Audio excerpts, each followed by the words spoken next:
So good morning, +1 class. As I told you in my previous video, India got independence in 1947, और in the last video I discussed with you कि आज़ादी के बाद भारत और पाकिस्तान जैसे दो देशों में बटा। ये बंटवारा सिर्फ केवल दो मुल्कों का नहीं हुआ, कोई दो भूभाग का नहीं हुआ। इन बंटवारे में परिसंपत्तियों का भी बंटवारा हुआ, लोगों का बंटवारा हुआ, हर एक चीज़ का भी बंटवारा हुआ। और बंटवारे के बाद आपने देखा कि देश का क्या हाल हुआ। बॉर्डर पर क्रॉस करते हुए कितने लोगों ने अपनी जान गंवाई।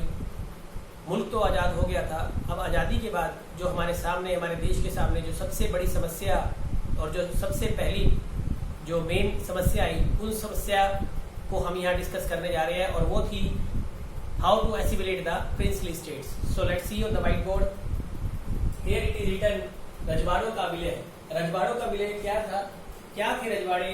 As you know very well के रजवाड़ों पर राजाओं का शासन था। जब हमारा देश आजाद हुआ उससे पहले कुछ ऐसी प्रिंसली स्टेट थी जो कि अंग्रेजों के बिल्कुल भी अंडर में नहीं थी, और जहां वहां के राजा लोग जो थे वो उसके इंटरनल मैटर में, यानी कि अपने इंटरनल डिसीजन लेने के लिए वो स्वायत्त थे। हालांकि उन्होंने अंग्रेजी शासन की अधीनता को स्वीकार किया हुआ था, लेकिन इन पर डायरेक्ट जो कंट्रोल जो था वो राजाओं का कंट्रोल रहता था। देखिए क्लियर लिखा हुआ है कि रजवाड़ों पर राजाओं का शासन चलता था। इन्होंने अंग्रेजी सरकार की अधीनता स्वीकार की हुई थी। भारतीय भूभाग जो अंग्रेजों के अधीन आता था, मतलब कि जो भूभाग अंग्रेजों के अधीन आता था 1947 की आजादी के साथ ही वो सारा का सारा अंग्रेजी भूभाग जो था वो इंडिया को सौंप दिया गया था। लेकिन ऐसा एरिया जो कि प्रिंसली स्टेट था, इनको की प्रिंसली स्टेट कहा जाता था, या जो कि रजवाड़ों का एरिया कहा जाता था, ये भी उस समय अंग्रेजों से आजाद हो गया था। और इनकी आजादी के साथ साथ ही इनको ऐसा कहा गया था कि वे चाहे तो अपनी मर्जी से भारतीय भूभाग के साथ जुड़ सकते हैं, वो चाहे तो पाकिस्तान के साथ जा सकते हैं, और चाहे तो वो बिल्कुल आजाद रह सकते हैं। तो अगर देखा जाए तो उस समय के टोटल भारतीय भूभाग का 1/3, भारतीय भूभाग का जो 1/3 एरिया जो था वो राजाओं के कंट्रोल में आता था। और इन रजवाड़ों की जो संख्या थी, टोटल जो प्रिंसली स्टेट थी वो 565 देसी रियासतों को जो थी वो उस समय आजाद थी।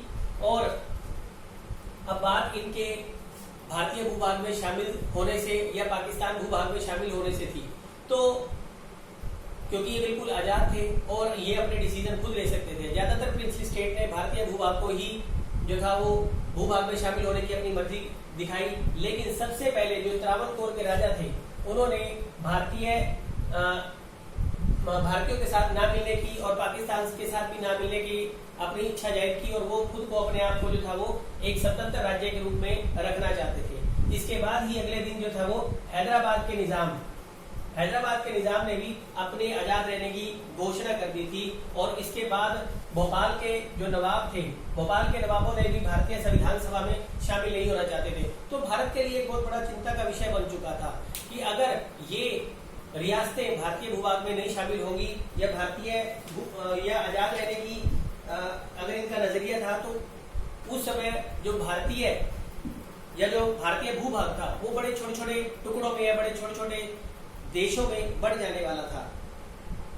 आजादी के बाद हिंदुस्तान कई छोटे छोटे देशों की शक्ल में बढ़ जाने वाला लग रहा था। लोकतंत्र का भविष्य अंधकार में जान पड़ रहा था। भारतीय स्वतंत्रता संग्राम का लक्ष्य एकता और आत्मनिर्णय के साथ साथ लोकतंत्र का रास्ता अख्तियार करना था। इसे देखते हुए यह स्थिति अपने आप में बड़ी विचित्र थी कि अधिकतर रजवाड़ों में शासन अलोकतांत्रिक रीति से चलाया जाता था, यानी कि जो ये रजवाड़े थे या जो राजा लोग जो थे वो किसी भी तरह से अपनी प्रजा को डेमोक्रेटिक राइट्स देने के पक्ष में नहीं थे, और ये अपनी आजादी चाहते थे और अपने मनमाने तरीके से अलोकतांत्रिक तरीके से ये शासन चलाना चाहते थे। लोगों को किसी भी तरह का कोई भी लोकतांत्रिक अधिकार देने के पक्ष में नहीं थे। सो आज के वीडियो में इतना ही। अगले वीडियो में हम देखेंगे कि भारत सरकार का क्या नजरिया रहा इन रजवाड़ों के प्रति।